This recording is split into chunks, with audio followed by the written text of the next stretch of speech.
Hey, welcome back, everybody. As you know, I like to start the school year off with a comprehensive review of all the elements and principles because I know how challenging it can be to remember everything after a long summer holiday. We're going to combine these two into one presentation, unlike M1 where we split it into two separate activities. I'll try to keep this as short and sweet as I can. With my modeling, I like to use Raphael's School of Athens because there's just so much to talk about. Pretty much all the elements and principles are present here. So we'll start with the elements. You can see these listed over here on the left. Lines pretty easy to find. We can find horizontal and vertical lines in the steps and on these squares down here on the floor. There's some curved lines, a lot of weighted lines in the wrinkles and folds of the people's clothing. You can see that really strong right here. Weighted lines, pretty easy to find lines. Shapes, we have some geometric shapes on the floor. We've got these squares and rectangles. We've got some organic shapes and the negative space around the sculptures here. Forms, we have a couple geometric forms. We've got this sphere here, which is the globe, and we got this cube down here that Michelangelo's leaning on. We've got a lot of organic forms as well. All the people are organic forms. Sculptures back here in the walls are organic forms. Value, we can see really light value on the marble and some darker values with the clothes that people are wearing. We can see different values here in the sides of the cube, and we can see the underside of these arches are a darker value because the light's not hitting them. And over here, the shadows behind these sculptures also darker value. With color, we could see that we've got a lot of earthy tones in the building with the marble, and some complementary colors in the clothes that people are wearing. We could see the sky. These two people next to each other are wearing red and green, which are complementary colors. We also see blue and orange over here, and this guy's kind of wearing a bluish hue and orange, and some analogous colors as well.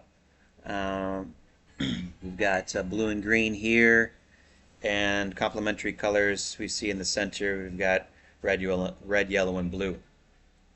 With texture, it's pretty easy to spot. We see the smooth, polished marble showing implied texture on the floor and the steps, and the implied texture of the wrinkly clothing flowing on everybody. And then there's also real texture. We know this is a fresco, which is made from plaster, so the surface is a little bumpy and rigid, kind of similar to a tennis court. With space, we have real space. You can see that really strongly with the arches, how they get smaller and smaller as they get farther and farther away. And then we have positive and negative space. You can see that really well with these two guys in the middle with their positive space against the blue sky being the negative space behind them. So that's it for the elements of art. With the principles, we can see that all the elements tie together really nicely, and this artwork looks complete, so it's got a strong sense of unity. For balance, we can see some reflective symmetry. The left and the right are showing a line of symmetry right through the middle. But the people are showing some asymmetric balance because they're kind of spread out but evenly across both sides. So the building has reflective symmetry, but the people are showing asymmetric symmetry. With contrast, we could see there's some low contrast with these two sides of the cube and high contrast with the dark and the light. We can also see some contrast back here with the negative space around the sculpture and contrast of the clothing. Most of the people are wearing really brightly colored, dark valued clothing, which contrasts against the marble building. Patterns, we have a few patterns going across the floor down here with the squares, and we have some patterns with these intricate designs going across the archway, and up here as well with these hexagon patterns going up across the archway.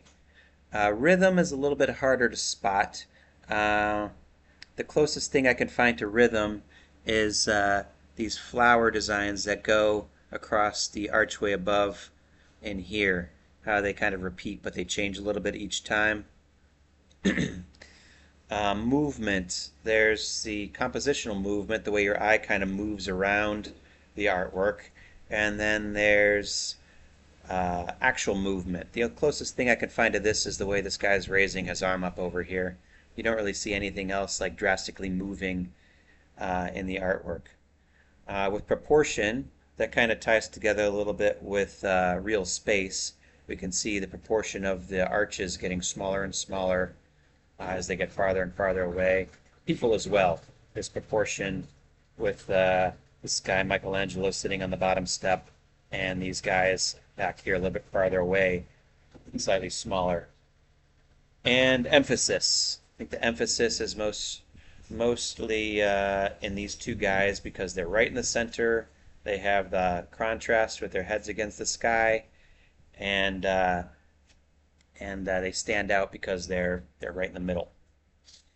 So that's my modeling of how to ID the elements and principles in Raphael's School of Athens.